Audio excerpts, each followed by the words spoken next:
sufrimos una nueva paramita, una nueva instrucción en ese recuerdo, espero haya sido grabado en todas, de que las paramitas tienen una elaboración y un trabajo de profundidad. Se puede tener una visión de verticalidad, en ir descendiendo hasta lo más profundo, entendido como lo más pleno de la propia paramita, y al mismo tiempo tiene eso que los convierte casi en mágicas, porque una engancha con la otra y va hacia la otra, hasta llegar a la prajna paramita o la paramita de la sabiduría, que veremos en otro contexto.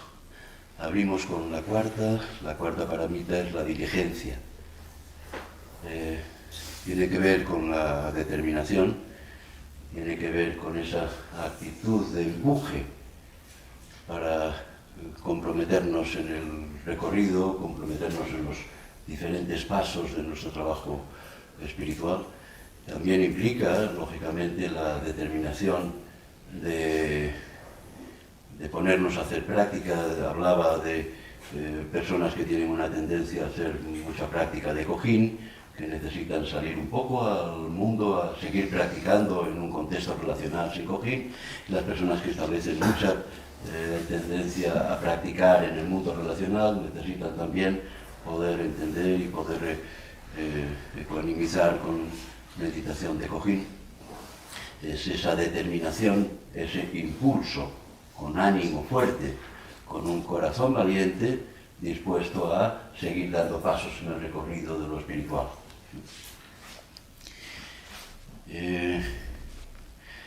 Comentaba en otro momento la primera enseñanza del Buda Sakyamuni, ex príncipe Siddhartha, para la clarificación. Su primera enseñanza era lo vinculado con el sufrimiento, las 4 verdades de los nobles, atribuida a la primera enseñanza que dio. Y cuando ya era muy mayor, que su forma de meditar era esta imagen, es el Buda ya muy mayorcito. Consecuentemente la verticalidad ya no la podía aguantar, el cuerpo ya estaba más casi en necesidad de estar estirado, y esta imagen es el Buda meditando momentos antes de dejar de respirar, con la congruente honestidad de poder estar con el cuerpo tal como en esos momentos podía. Ya no podía estar en la famosa postura debajo del árbol de Bodhi que correspondía a sus 30 años. Ahí sí que podía tener una verticalidad, y si no comía durante una temporada, pues iba aguantando con las cagaditas de los pájaros. Pero en este contexto, pues ya con la edad, ya con el hígado como sea, ya con el corazón cansado, ya con, bueno, pues 80 años en aquella época, estoy hablando de hace 2500 años, era longevo, era muy viejo, muy viejo. Y su última enseñanza era... Ay, perdón, espero que no hayan salido muchos ruidos, es igual. Su última enseñanza era la paramita de la diligencia, y la expresión a los discípulos que estaban cercanos, acompañándolo en sus últimos ratos antes de morir. Le dijo: esfuércense, porque todo se acaba. Y todo es impermanente. Y con esa expresión dio su última enseñanza, muy congruente. No solamente todo se acaba, sino también el Buda físico se acababa. Y eso es lo que le da uno de los puntos significantes de un gran maestro, porque era congruente lo que decía con él mismo. Hablaba de sus últimos momentos, él se iba acabando. Y la recomendación es: esfuércense, porque todo se acaba, porque todo es transitorio y tiene su propio final. Y en ese esfuerzo tiene que ver con el ponte determinado, ponte diligente. Tenemos que tener cuidado en nuestra cultura, porque el esfuerzo siempre lo entendemos como algo muy pesado, como algo mucho casi contracorriente, que tengo que sufrirlo, que tengo que llevar una mochila llena de piedras y hacer el esfuerzo de caminar con eso. La diligencia no tiene nada que ver con ese tipo de esfuerzo, sí que es adquirir un ánimo y una determinación con un impulso y un corazón fuerte y valiente y mantener y sostener la propia práctica, pero es un esfuerzo gozoso. ¿Qué quieren decir cuando le atribuyen al esfuerzo el elemento calificativo de gozoso? Que es un esfuerzo con placer, que es permitirnos estar satisfechos y contentos con el hecho de hacer una práctica, más allá del propio resultado, más allá de si me sale bien o me sale mal, que insistía antes, no sé si se grabó un vídeo, pero vale la pena tenerlo. No existen prácticas buenas ni prácticas malas, existen prácticas. La categoría de me ha salido bien, la categoría de me ha salido mal, es un juicio de valor que establezco sobre una cosa y tenemos que intentar no tener tanto juicio de valor sobre nosotros mismos, porque el juicio de valor tiene que ver con el elemento caracterológico y tiene que ver con esa construcción a partir de la carencia. Ese impulso, ese compromiso, ese yo voy a intentar conseguir la realización para ayudar al contexto del círculo de influencias a que se realice. Y eso también es importante que lo escuchéis, porque no solamente es entendido como el círculo de influencias, por ejemplo, mío. Mi círculo de influencias sois vosotros. Y yo lo que voy aprendiendo, lo que voy realizando, intento transmitiroslo a vosotros. Vosotros también tenéis un círculo de influencia. Tenéis familia, tenéis hijos, tenéis trabajos, tenéis gente alrededor, que también es necesario que vuestros logros, vuestro ir creciendo, busquéis la manera de poderlo transmitir. Que no tiene por qué ser como mi genuina manera de montar retiros, que cada uno tiene su situación, y si uno trabaja de profesor en una escuela, pues es bueno que intente trasladar a la escuela actitudes de que los niños adquieran calma y que hagan un samatha. Y no hace falta hablar de budismos ni de espiritualidad, pero sí transmitir a los niños que si respiran un poquito, eso les va a venir bien, porque van a estar más serenos, más tranquilos y así pueden aprender mejor. Es trasladar al círculo de influencias de profesores o en el ambiente sanitario, poder tener todas las actitudes que yo voy adquiriendo, lo que yo voy aprendiendo, mi propio compromiso con mi diligencia y con mi determinación, transmitirlo a los compañeros, transmitirlo a los pacientes, transmitirlo a los hijos, a los nietos, a la pareja. Es como tenemos un cierto compromiso cuando venimos a un retiro. Espero que cuando lleguéis a casa con los vuestros, como mínimo habéis estado 2 días sin verlos, como mínimo una sonrisa y como mínimo tener una cierta amabilidad de relación, es decir, que traslademos al círculo de influencias que cada uno tenemos nuestros propios aprendizajes. Y ese es el sentido de la diligencia gozosa, de la diligencia contenta. ¿Cómo poder animarnos para el trabajo? Porque es duro, es crudo, ya sabemos, un trabajo en soledad. El antídoto de la diligencia, la parte contraria, sería la pereza.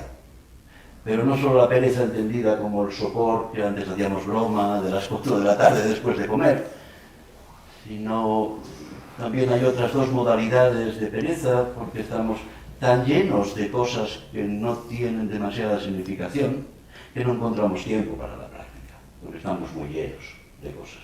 O tenemos un ánimo tan de derrotismo y una tendencia tan bajita, tan poco energética, que tampoco encontramos tiempo. Es como no solamente es el sopor, sino también el antídoto de la diligencia es la hiperactividad mental, emocional, y entender que la vida tengo mucho trabajo y muchas cosas, y muchas de ellas realmente no tienen la significación necesaria, y ahí andamos enganchados con eso. Decía, ¿cómo animarnos? ¿Cómo subir un poco ese estado de ánimo, ¿no? Para podernos comprometer y diligentemente determinarnos a hacer la práctica que nos sirve para avanzar en el camino espiritual? A partir de un deseo. Pero ahora pensaréis, a ver, pero ¿no quedábamos que el deseo es uno de los venenos? Ahora que Si el deseo es uno de los venenos, el deseo basado en la carencia para conseguir es un veneno, nos genera sufrimiento. Pero el deseo de hacerlo por el gozo y por el gusto de hacerlo, jugar sin tener que ganar, por el placer de jugar, ese deseo es totalmente lícito. Ese deseo de yo deseo jugar a ser practicante y me pongo a hacer un trabajo y otro y tengo en cuenta una paramita y tengo en cuenta una indicación del maestro y hago esta práctica y hago esta otra, con un deseo de jugar, con un deseo limpio, no basado en el elemento de la carencia.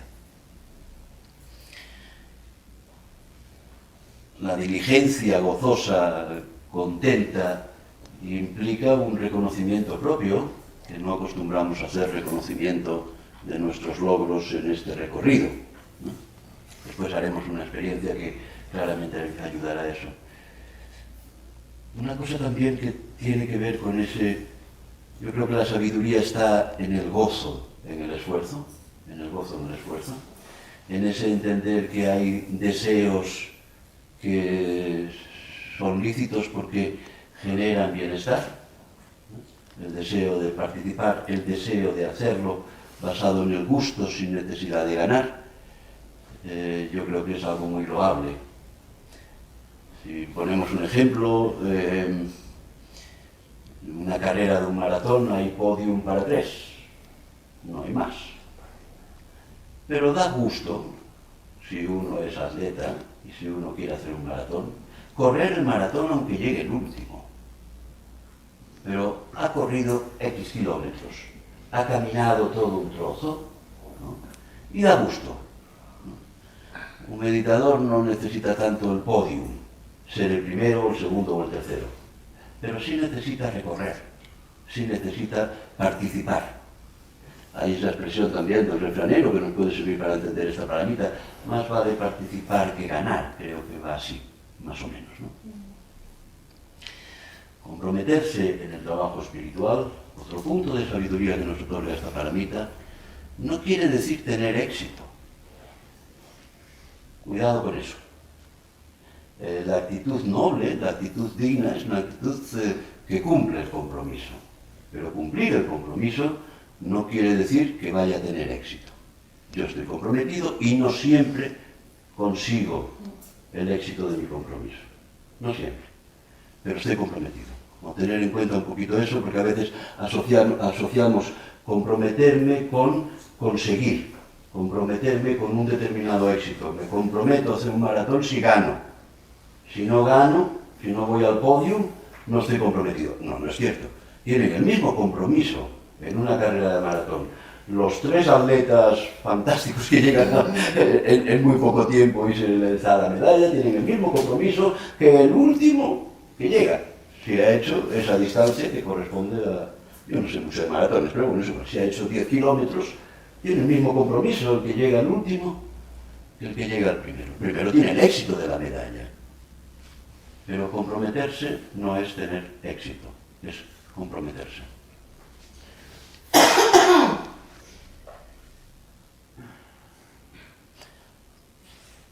Otro dato fruto de la nutrición que la diligencia gozosa tiene a partir de la sabiduría, como decía, en cada una de las paramitas la sabiduría pone su granito de arena para ayudar a la comprensión y al estímulo para el trabajo.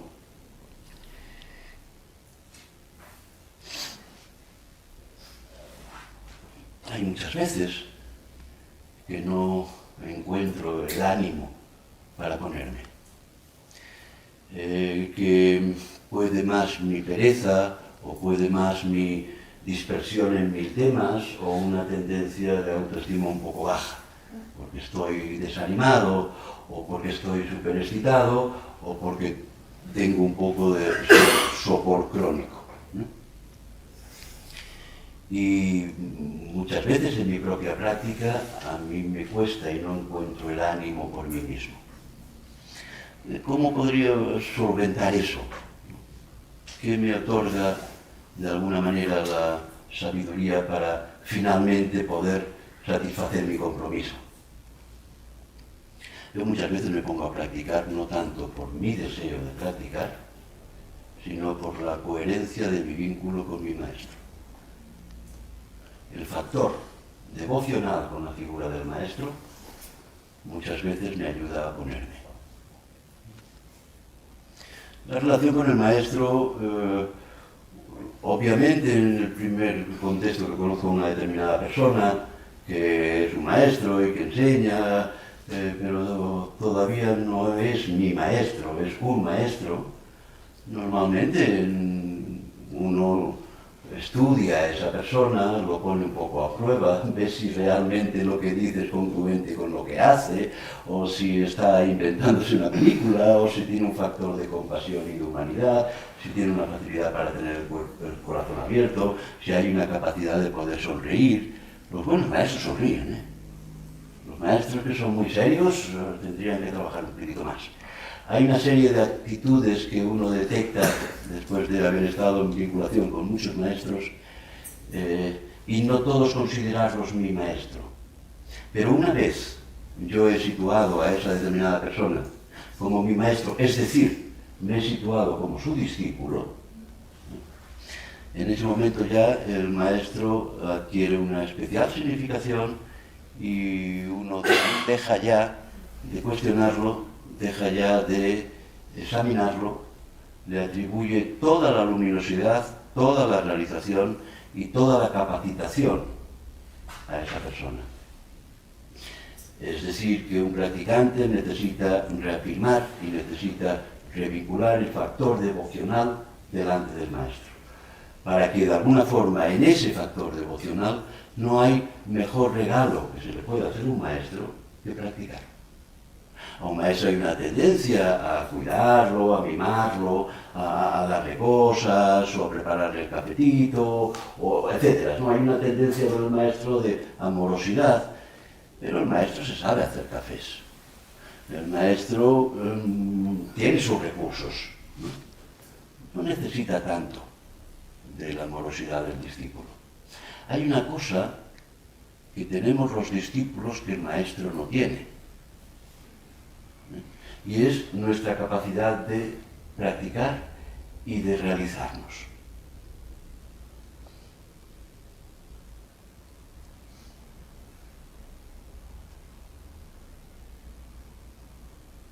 Por honor a mis maestros, yo me quiero realizar. Es un dar sentido a todo lo que han hecho conmigo, a todas las enseñanzas, a todo lo que me han transmitido, a toda la compasión infinita que han puesto conmigo, a todas las instrucciones que me han podido dar.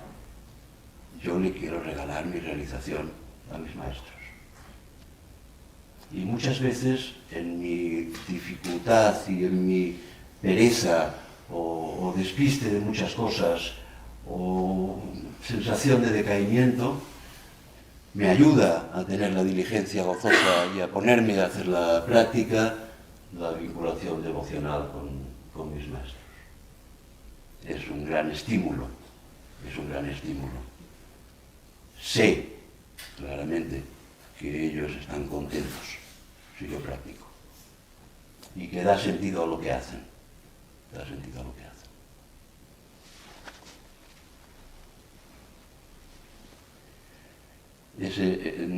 Ese punto de la sabiduría, si aflojas en la determinación, en la diligencia gozosa, recurre al amor devocional, recurre a la relación con tu maestro para, a pesar de las perezas, ponte.